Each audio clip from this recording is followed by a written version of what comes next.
There has been some big news in immigration. There are constantly new updates. My name is Josh, I'm an immigration attorney, and one of the coolest things that just happened is the change in the citizenship test. Now, if you didn't know, to file for citizenship, you need to file what's called the N-400 application.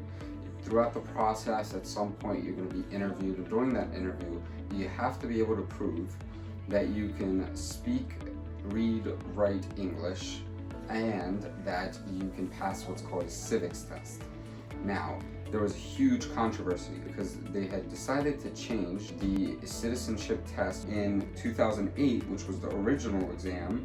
The test consisted of 100 possible questions, but only 10 of them were actually asked during the interview. And if you passed 6 of them correctly, you passed the exam. However, in November of 2020, the questions to study increased. Now you have to study 128 questions. You have to take 20 and get 12 right instead of 6 right. So obviously the exam got much harder.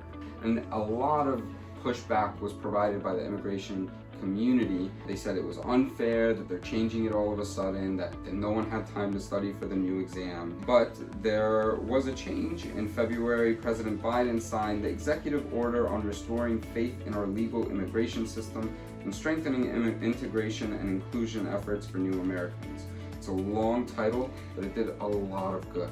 For example, the executive order contained a section that improved the naturalization process, including reverting back to the 2008 exam. It's a doable exam. You can learn the amount that you need to read, write, and understand English, and you can learn these questions. It does take some studying, but I have absolute faith in any immigrant who's trying to take this exam. You'll be able to pass the new, easier exam thanks to Joe Biden's new immigration executive order. If you have any questions, make sure to follow our law firm page. We post questions every Thursday there from the exam so you guys can study and practice. I'm going to keep you all updated as much as I can.